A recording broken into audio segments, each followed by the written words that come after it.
Meus queridos, boa noite e graça e paz a todos. Muita gente aqui, eu acho que a maioria me conhece, não é? Um ou outro não. Eu sou filho dessa casa, então tem muita gente aqui que é lá do início, do começo, e é sempre bom rever amigos. Eu me chamo André. Atualmente me encontro pastoreando uma igreja na cidade de Campina Grande, a Igreja Presbiteriana Renascer. Estou pastoreando essa igreja juntamente com colegas pastores, o pastor Lorinaldo, o pastor Erivan, o pastor Salvador Pereira, pastor emérito dessa igreja. E estou com a minha família servindo essa igreja, Nayane, que se encontra em Vitória do Espírito Santo, a terra do pastor Felipe. Está lá essa semana estudando, se dedicando a alguns estudos. Tenho 2 filhos, Andrezinho de 4 anos e Natan, 1 ano e 4 meses. E a nossa família está bem, em Campina Grande, servindo ao Senhor, em cooperação com igrejas, com irmãs que servem ao Senhor, com alegria, com paixão, com zelo. E tudo isso para o louvor da glória do nosso Deus. É um prazer servir a essa conferência com uma palestra e ao mesmo tempo um desafio enorme. O pastor Renan que me colocou nessa condição, né? E ele deixou bem claro, olha, é uma palestra para a gente que gosta de pregar, não é? Pregar é uma coisa, e palestrar é outra. Embora a gente possa dar um ritmo de pregação na palestra. Mas Renan falou da temática, pregação, algo que a gente gosta de fazer, né? Embora a gente não saiba direito. E difícil, portanto, de falar sobre, penso eu. Mas Renan deu assim uma sugestão, né? Renan sempre, quem conhece Renan, o pastor Renan, sabe que ele tem a habilidade, não sem razão, ele é pastor e bastante influente sobre a vida de muita gente aqui. Ele tem a habilidade de, eu não vou usar o verbo exigir, porque eu acho que é um pouco pesado, mas ele consegue fazer uma solicitação velada de recomendação. Eu estava sentado com ele, né, tomando um cafezinho. Eu disse, mas Renan, tá, tudo bem, pregação, mas sobre o quê? Mais especificamente sobre o quê? Porque pregação a gente pode ir para um monte de canto. Ele disse, pregador, só uma sugestão. Você pode falar sobre preparação de sermão, mas é uma sugestão. Pensamento assim, estou pensando longe. Mas você pode falar sobre qualquer coisa. Eu já conheço há um tempo. Eu disse, tudo bem, já entendi o recado. Eu preciso voltar. Eu preciso voltar para Campina com essa missão de preparar algo sobre preparação de sermão. Muito bem, queridos. Entrando no que realmente interessa, eu quero pensar com vocês um pouco sobre um conteúdo a respeito de pregação, evidentemente, que corresponde ao seguinte título: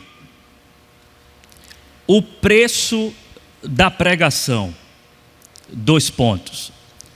Quanto custa um sermão? O preço da pregação. 2 pontos. Quanto custa um sermão? O estimado pregador inglês batista, Charles Spurgeon, considerado o príncipe dos pregadores, possivelmente o melhor que já tivemos, acerca da tarefa de preparar sermão, disse o seguinte, abre aspas, a preparação de um sermão é a tarefa mais penosa do planeta Terra. Fecha aspas. De fato, se nós considerarmos que estamos falando da mais nobre e mais elevada de todas as tarefas de um ministro e da vida de uma igreja, como diria o Dr. Martyn Lloyd-Jones em seu livro Pregação e Pregadores, e somado a isto, se levarmos em conta que o púlpito é um lugar extremamente perigoso, se não o mais perigoso, para que os filhos de Adão habitem, como diria John Stott em seu texto Eu Creio, na pregação, então faz sentido que a preparação de um sermão, a preparação de uma mensagem, seja trabalho difícil, árduo, penoso, extremamente custoso. Mas a pergunta é: quanto custa um sermão? Eu gostaria de oferecer algumas respostas, começando da seguinte maneira. Em primeiro lugar, quanto custa um sermão? Custa o nosso intelecto. E aqui, obviamente, você está pressupondo o custo da vida do pregador na preparação de um sermão. O sermão custa, em primeiro lugar, o nosso intelecto. Ninguém que pretende pregar com fidelidade e relevância pode prescindir da tarefa, do dever, da dedicação de gastar a cachola.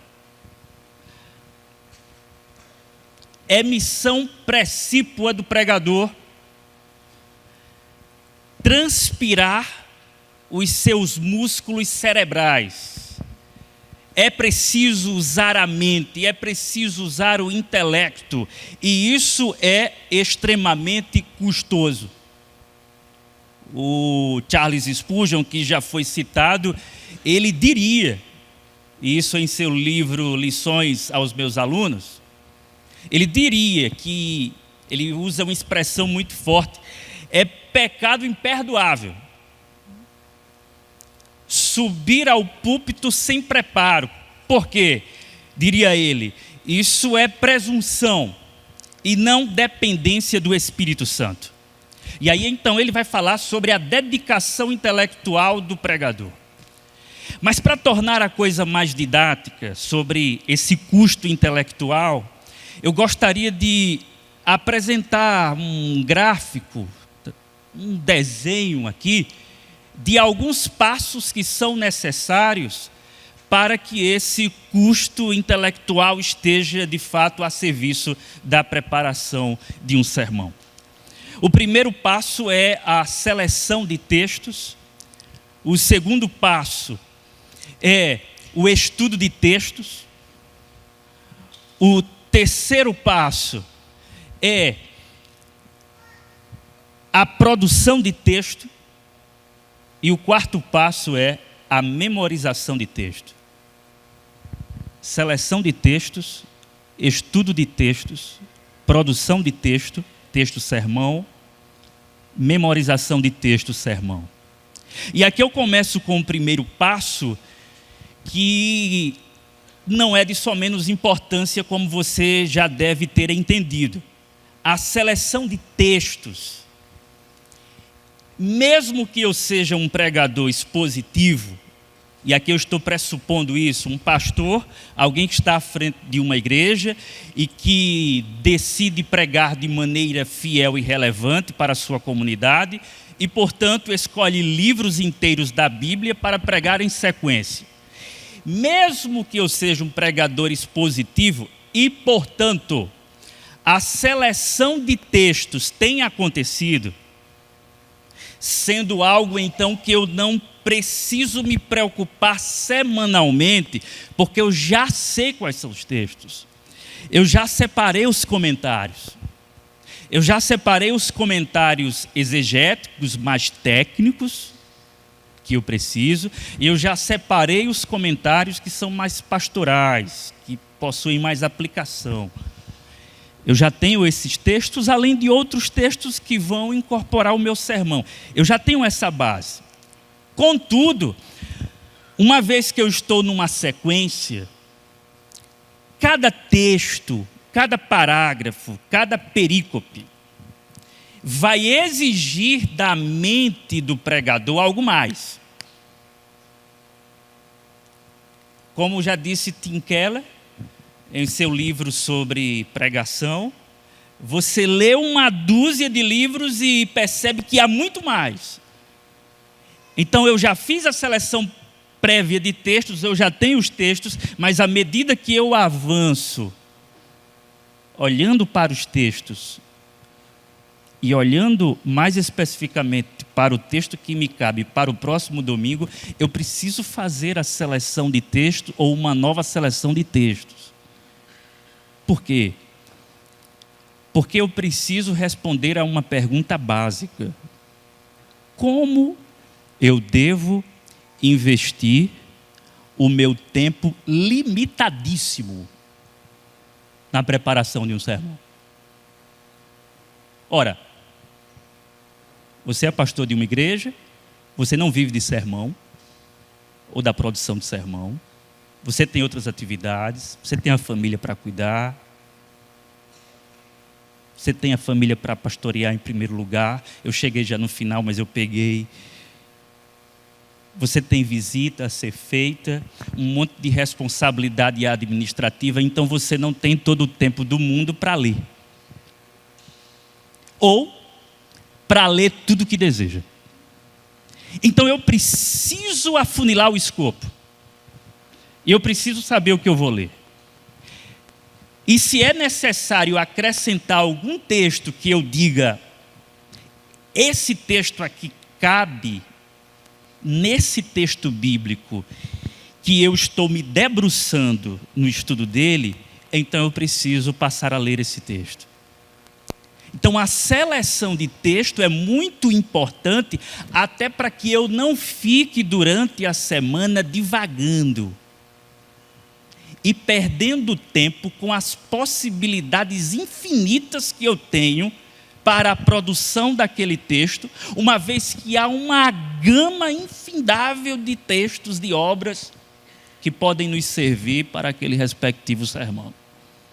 Então eu preciso fazer esse serviço de delimitação bibliográfica. É isso que eu não estou dizendo aqui que você vai canonizar as coisas, a seleção de textos, e vai dizer nada mais entra aqui. Não é isso. Mas essa organização, e digo mais, fazer isso na segunda-feira ajuda bastante. E por que eu falo na segunda-feira?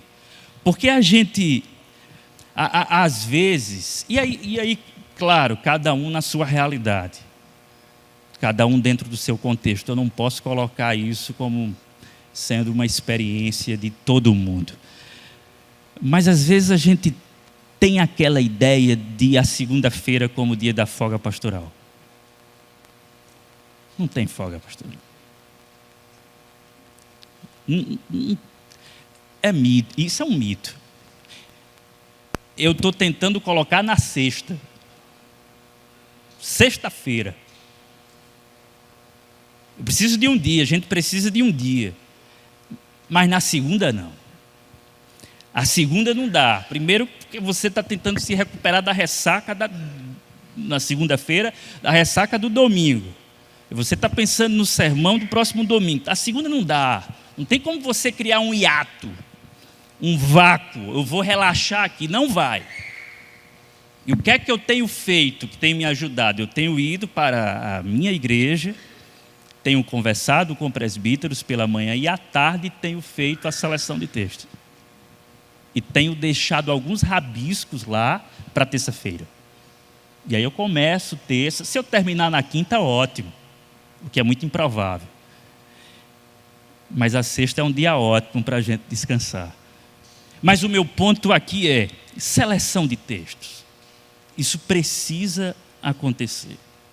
Depois da seleção de textos, eu vou para o estudo de textos. E aqui eu quero colocar esse segundo passo, que é o estudo de textos, junto com o terceiro passo, que é a produção de textos. Não entendendo o estudo de textos como sendo algo que vai anteceder, em uma ordem cronológica, a minha produção de textos. Sendo mais didático, li os textos que eu deveria ler, agora vou produzir. Não. Eu penso, e acho que você pode concordar comigo, que as coisas podem acontecer numa sincronia. Eu já sei o que eu vou ler. Eu já sei o que eu vou consultar. Eu já sei o que eu vou pesquisar.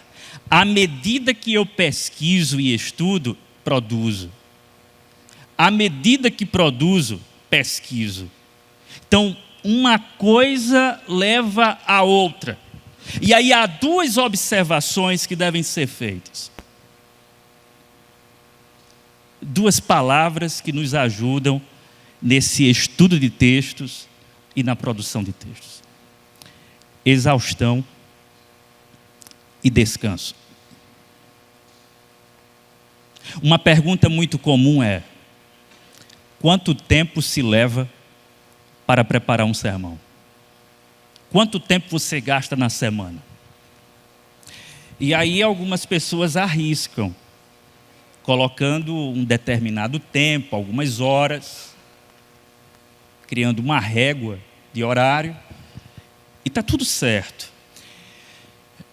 Enquanto preparava essa palestra, eu pensava no seguinte: quanto tempo se gasta? O tempo que der. Eu acho que essa é uma boa resposta. Quanto tempo dá? Eu preciso priorizar um monte de coisa. Então, essa é a tarefa, e aí eu entendo, essa é a tarefa mais importante do meu ministério. A coisa não avançou no dia a dia e eu preciso dar atenção aos filhos, à mulher, à casa, à igreja, uma série de coisas, e aqui a minha mente está inquieta. Eu não vou entrar num colapso mental porque eu não estou dentro do tempo que eu coloquei como ideal para a minha vida. Mas eu também vou entender que o tempo que eu tiver será gasto até a exaustão da minha mente. Quanto tempo até a exaustão? Dedicação de estudo até a exaustão, não se dando nunca por satisfeito, lutando com o texto, entendendo que de fato os textos, e usando aqui um pensamento de Lutero, as muitas palavras são como muitas crianças, dão muito trabalho. E de fato, tem hora que a gente quer parar, não quer continuar, e às vezes é melhor fazer outra coisa. Talvez a desculpa de se distrair com as crianças e brincar com elas. Mas eu preciso ficar no texto, ou com os textos. Agora, essa exaustão mental, ela só será eficaz se houver o descanso. E aqui eu preciso considerar a necessidade imprescindível dessa disciplina. Não tem como eu ficar ligado o tempo todo. A minha mente vai reclamar. O meu corpo vai se estressar. Eu não vou dar conta dessa obra. Eu preciso relaxar, eu preciso aquietar. Eu preciso ter descanso.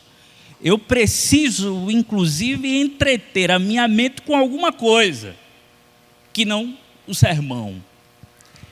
E sabe, irmãos, é em momentos de relaxamento, talvez, que as melhores ideias surgem. Sabe, foi numa banheira, mas aí, tudo bem, pensando, mas numa banheira que o filósofo matemático, ele vai dizer, eureka,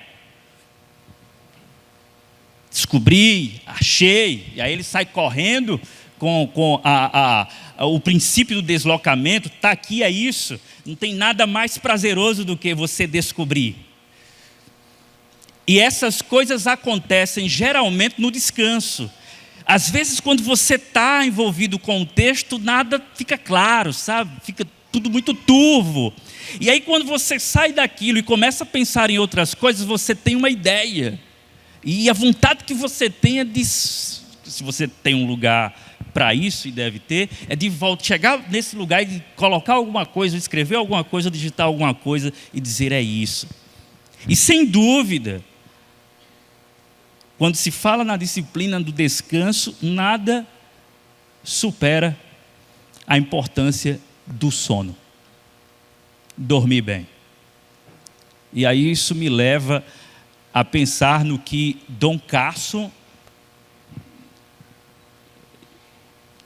fala a respeito da teologia do sono como sendo uma obrigação moral. Ele diz assim, às vezes, a coisa mais espiritual que você tem que fazer não é passar a noite inteira orando, mas dormindo. Dormir a noite inteira é uma obrigação moral. Para nós que temos dificuldade de dormir, até mesmo por causa do nosso trabalho, dos dilemas ministeriais e do próprio sermão, dormir bem é uma obrigação moral, é um desafio. E eu preciso então levar em consideração essa disciplina, descansar bem, para ir ao limite, no dia seguinte, da exaustão mental. E considerando uma coisa, que o Espírito Santo está agindo na exaustão e no descanso. No descanso e na exaustão. Aqui não criamos uma dicotomia, uma separação quanto à dedicação, estudo, produção e a partir de então é com o Espírito. Não. É com o Espírito sempre. É com o Espírito o tempo inteiro. E aí vem, já que eu estou colocando esses dois passos juntos, o segundo e o terceiro, fazendo essa interseção necessária, vem o quarto e último passo desse custo intelectual, que é a memorização de texto. Então, se você pensa no sermão como obra acabada, depois que escreveu o texto, produziu o texto, fruto de boa pesquisa, eu acho que precisamos avançar mais um pouco e compreender que tão importante quanto o estudo e a produção de texto, depois de toda essa energia criativa de produção de sermão, memorização. Colocar o sermão na cabeça. Quando ele vem para cá, ele desce para o coração. Quando ele desce para o coração, a gente vira o sermão. E a gente pode até esquecer uma coisa ou outra. Mas, já que é o Espírito quem opera no estudo, no descanso, na preparação, ora, entendo então que à medida que eu me preparo, memorizando o sermão, eu estou me enchendo com o Espírito Santo, porque o sermão cujo conteúdo é a palavra de Deus, ele habita ricamente o meu coração. E tem uma coisa que tem me ajudado muito na memorização, que eu acho útil compartilhar com vocês. Eu já fazia, mas não sabia. Eu vi isso num texto do Eugene Peterson. Ele chama de reconhecimento de campo, que é você ir para o lugar da pregação no sábado. Então eu tenho feito isso na Renascer. Eu posso ir, eu moro perto da igreja. Então eu no sábado estou na igreja, o que é que eu faço? Eu vou para o púlpito, pastor. Eu vou para o púlpito.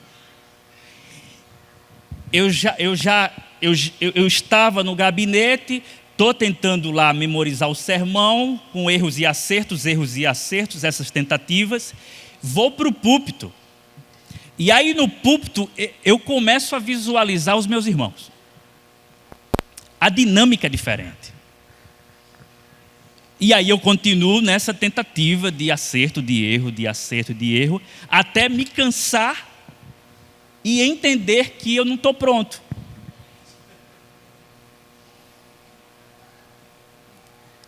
No outro dia, no domingo, você acorda com as ideias bem organizadas. Veja, falta uma coisa ou outra? Sim, claro. Mas está aqui, a ideia central está aqui, os pontos estão aqui, as aplicações estão aqui. Essa memorização é também esse enchimento do Espírito Santo. Essa responsabilidade que o pregador tem de ser cheio do Espírito. Entregar para as pessoas, entregar o quê? Ora, os textos que foram selecionados, o estudo de texto, a produção de texto, a memorização de texto. Uma vez fui pregar numa igreja bem pentecostal, e eu gosto muito de igrejas pentecostais porque tem uma resposta muito boa. Falando com sinceridade aqui. Tem uma resposta muito boa. Pentecostais saudáveis. Não aquela coisa, não. Resposta. Diferente da presbiteriana. Tem muita resposta boa. Então assim, eu gosto. Você está falando, você gosta. É natural isso. E aí, pregando, e aquela empolgação, e parece que as ideias fluem mais. É legal. E aí uma irmã no final chegou e disse assim: pastor, digo, opa, minha querida. Ela disse: olha, eu gosto de ouvir essas pregações, porque elas vêm quentinha do céu. Irmãos, é claro que eu não vou ali me esticar com aquela senhora para falar sobre seleção de texto, produção de texto, memorização, nada disso. Talvez eu desanime a irmã. Eu saí simplesmente e disse: puxa, mas veja, a impressão que o ouvinte tem é essa. E essa impressão não é uma falsa impressão. Realmente, se o Espírito Santo está habitando a igreja, está fazendo uso do pregador no ato de entrega, faz sentido que eu esteja entregando o sermão, a palavra de Deus, fazendo aplicações, explicando o texto, me envolvendo intelectualmente com ele, no fluxo de ideias, e a irmã diga: é o Espírito Santo falando conosco. Ele está no estudo de textos, na produção de textos, na memorização de textos, operando em nós por meio dessas técnicas, por meio dessa nossa dedicação, por meio do nosso esmero. 99% de transpiração e 1% de iluminação, como alguém já disse. Faz sentido. Custo intelectual. Agora, um segundo custo. Custo emocional. Não menos importante. Se brincar, o custo emocional sobrepuja o custo intelectual. Porque quando pensamos no custo emocional, e aqui As nossas emoções estão envolvidas na preparação de um sermão. Não tem como fazer só uso da razão, do intelecto. Não existe isso. Você está lidando com um texto. E esse texto não é qualquer texto, é a palavra de Deus. Esse texto está falando ao seu coração. Esse texto vai falar ao coração de centenas e milhares de pessoas. Inclusive com toda essa nossa tecnologia que nós temos, a palavra vai alcançar pessoas e vai produzir fé, santidade, edificação na vida da comunidade. Não tem como não estar emocionalmente envolvido. Vai custar o nosso emocional. Agora, pense no custo emocional. E aqui, como eu estou falando de custo, então a ênfase é muito mais negativa. Custo intelectual, custo emocional. É positiva quando eu coloco o Espírito Santo na atuação. Mas quando eu coloco a nossa atuação, é custosa. E aqui no custo emocional, pense no antes, no durante e no depois. E aí no antes, eu posso eleger um sentimento chamado medo. No durante, eu posso eleger um sentimento chamado frustração ou fraqueza. E no terceiro, que é o depois, eu posso eleger uma palavra que talvez abarque outros sentimentos, que é o colateral. O efeito colateral. No antes, você tem medo. Você tem medo. Você vai pregar. Antes aqui, eu tô com medo de subir aqui. Eu estou com medo de me apresentar a vocês. Você tem medo. Eu estava lendo um texto de um pastor luterano. E o título do texto é sobre pregação e espiritualidade. O título do texto é Por que caminho antes de pregar? E aí é compreendendo o pânico do final de semana. E aí a ideia é, porque caminho antes de pregar, é um pregador inquieto em sua casa e na sua igreja antes da pregação, porque ele tem medo. E ele tem medo de uma tarefa que se aproxima dele, que inevitavelmente ele tem que encará-la. Ele vai ter que subir ao púlpito e ele vai ter que pregar a palavra. Ele serve a igreja assim, ele honra a igreja assim, e a igreja honra ele assim. Ele vai subir ao púlpito, e é com ele. E aí ele diz assim, olha, eu confesso que eu orei muito tempo para Deus tirar esse medo. Ele chama de medo. Mas 30 anos se passaram, e o Senhor nunca removeu esse medo. E ele conclui dizendo assim, possivelmente, são ossos do ofício. E aí ele começa a trabalhar em cima de estratégias para lidar com o medo.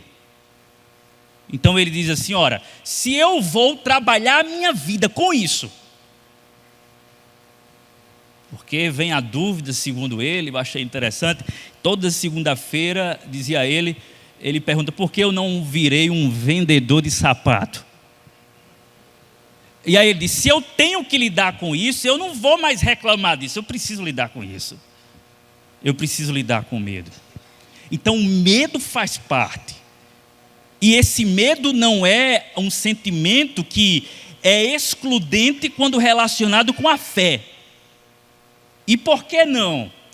Porque nós confiamos em Deus antes de pregar a palavra, justamente passando pelo vale do medo. Iremos subir ao monte, iremos subir ao púlpito, iremos experimentar em contrapartida de uma confiança no Senhor, mas antes disso, medo. Medo não como algo que anula a fé, mas medo como um processo que é necessário para que o pregador se sinta inadequado, a fim de que ele escute melhor a palavra de Deus que vem ao seu coração antes do sermão, dizendo: não temas. Vem o medo. Isso é o antes. No durante, vem o senso de fraqueza. Então você está falando às pessoas, e essa é uma impressão que se tem por vezes, de que a palavra não está funcionando como você entende que deveria funcionar.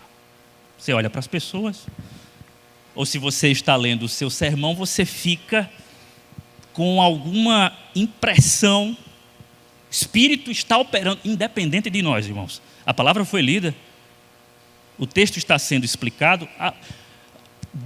Eu não estou discutindo aqui se o Senhor está abençoando o povo através desse método ou daquele.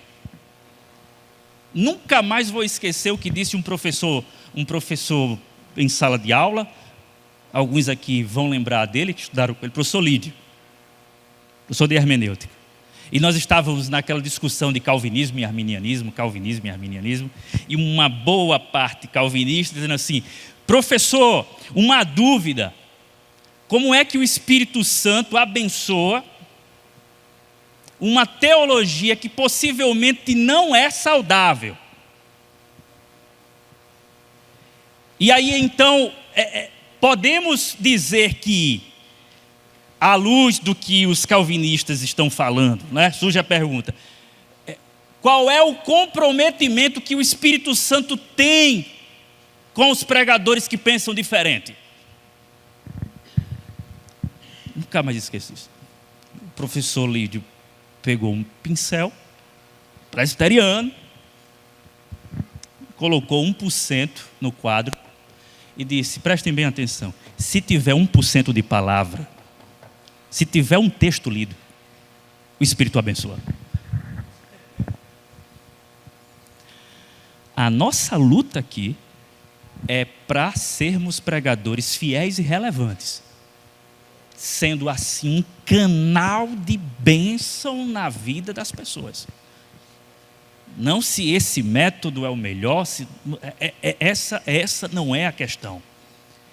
E durante o sermão, nós temos esse senso de fraqueza. Ora, você deve se lembrar do que Paulo passou na cidade de Corinto. E claro, tem as razões específicas, mas nós também vivemos as nossas razões específicas dentro de uma congregação com os seus desafios bem peculiares, para nos sentirmos pessoas e pregadores inadequados para uma tarefa que é alta demais para a gente. Fraqueza. E aí vem o depois. E é quando chega na segunda-feira e você acha que era melhor ter seguido como um vendedor de sapatos. Vem o efeito colateral. Vem a ressaca. E você diz: mas eu não falei isso, eu deveria ter falado aquilo. Uma vez saí de uma pregação e eu estava tão insuportável. Eu não estou aqui, irmãos, veja, eu não estou aqui agora para analisar se isso é orgulho ou isso. Esqueça isso, por favor. Todo mundo passa por isso. Ficar agora fazendo autoanálise do que é isso, se não é orgulho do pregador, é uma enxurrada de sentimentos. Não tem como você ter um pensamento unívoco e dizendo: é esse sentimento aqui. Não tem como fazer isso. Pode ser orgulho, pode ser qualquer coisa. Mas lembro de ter chegado em casa, sabe, aquela coisa insuportável, e a mulher quer consolar você. E aí mandei uma mensagem para um pastor. Um texto bem elaboradozinho, carregado emocionalmente, dizendo que não estava bem. Disse: pastor, eu estou com um sentimento de frustração. Olha, eu acho que não fui chamado para isso. Escrevi para ele. Ainda bem que ele me respondeu no domingo à noite, porque eu acho que não dava tempo de esperar para a segunda, não. E ele disse assim, ele disse, querido André, eu estou nessa jornada há um tempinho. E é bom se acostumar com isso. Essas coisas acontecem com a gente. Vai passar e vai voltar. Puxa. E é assim que funciona, irmãos. Veja o custo emocional disso. Você precisa se recuperar rapidamente, porque é segunda-feira e você precisa fazer a seleção de textos para poder voltar domingo que vem. Com medo do antes, a fraqueza do durante e o colateral do depois. Custo emocional. Vale colocar no final desse ponto que certamente é o Espírito Santo de Deus que não apenas opera em nós por meio de fraqueza. Isso é certo. Mas que nos conserva em fraqueza. Que nos abate. Que nos mói. Que quebra o nosso coração. Para que ele não se ensoberbeça diante da revelação. Uma vez que estamos diante da palavra de Deus. O Espírito Santo está agindo na vida do pregador dessa forma também. Por fim, custo intelectual, custo emocional. Por fim, custo espiritual. Há uma batalha espiritual. O pregador está nessa trincheira, por detrás de um púlpito, colocando a sua vida à exposição dos ataques mais cruéis e severos de Satanás. Não tem para onde correr. Batalha espiritual, não é nenhum exagero nosso. Lembram da história que contam do jovem pastor, do jovem candidato? Antes de ser ordenado, ele deixou escapar em uma sabatina que não acreditava em Satanás. E aí os pastores mais jovens, de imediato, não tem como a gente ordenar ele não vai ser ordenado. E aí um ancião pediu a palavra e disse, por que não? A gente precisa tirar essa dúvida dele. Vamos ordená-lo e vamos colocá-lo no ministério. E ele vai passar a acreditar. Não é isso? É na trincheira. É como vivendo nessa condição de fragilidade, inclusive, e disposição, que nós enfrentamos as guerras mais terríveis e cruéis contra Satanás. Ele é o nosso adversário. Estamos numa guerra, como todo crente, claro, como todo cristão, numa guerra contra o inimigo de três cabeças, como costumavam dizer os nossos pais puritanos: o mundo, a carne e o diabo. E o diabo, ao longo da semana, nos afronta, nos enfrenta e lança os seus dardos inflamados, e lança as suas estratégias, e age sorrateiramente contra a nossa vida. Não podemos negar esse combate. De fato, faz todo sentido no ministério pastoral, no ministério da palavra, o indivíduo encarregado de levar semanalmente, dominicalmente, no dia do Senhor, a palavra de Deus para dezenas, centenas e milhares de pessoas, o indivíduo será alvo de fogo cruzado do inimigo. Veja, todo domingo você está expondo verdades que quebram os grilhões de Satanás. Todo domingo você, com a pregação fiel e relevante das Escrituras, conduz pessoas ao arrependimento.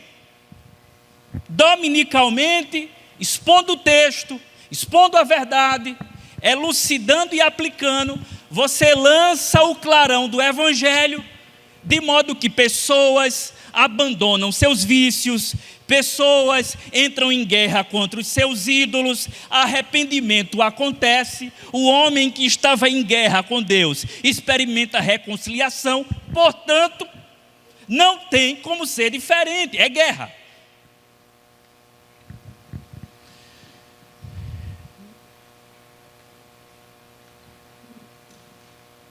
E a gente não tem chance nenhuma contra esse nosso inimigo. As artimanhas de Satanás, lembram do livro de Joel Bick, né, Lutando contra Satanás, e ali ele expõe estratégias. E aí conta até a situação de um fazendeiro, para ilustrar, um fazendeiro que plantava melancias, e aí tinha gente roubando as melancias. Vamos pegar esse ladrão. E aí o fazendeiro esperto usa a estratégia de colocar uma placa. Olha, uma dessas melancias está envenenada. Por um tempo ele achou que havia logrado êxito, nada de melancias roubadas. E então ele vai, quando olha a placa, ele encontra a distorção daquilo que ele tinha colocado, pois o ladrão mudou. 2 dessas melancias estão envenenadas. Ele tem que acabar com toda a sua plantação, porque ele não sabe mais. O diabo, ele usa de estratégias, de artimanhas que estão para além do nosso intelecto, do nosso preparo, da nossa capacidade. E nós, por nós mesmos, não temos força para nos mantermos de pé um momento sequer, pois os ataques contra esses nossos inimigos, contra Satanás, é que eu estou parafraseando uma resposta do Catecismo de Heidelberg, quando na pergunta de 127, que é sobre tentação, nós não conseguimos sobreviver a isso, ficar de pé, permanecer de pé, contra esses ataques. Tu, portanto, o Pai, tu nos preservas e nos fortaleces pelo poder do Espírito, que não nos permite sucumbir em meio à batalha espiritual. O Espírito Santo de Deus.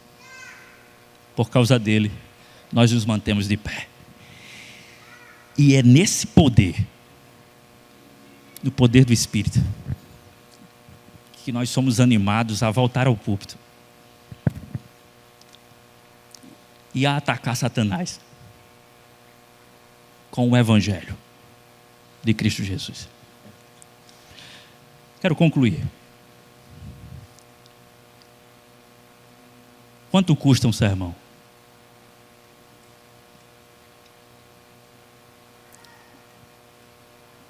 A resposta é: um sermão custa a vida intelectual, emocional e espiritual do pregador que se sacrifica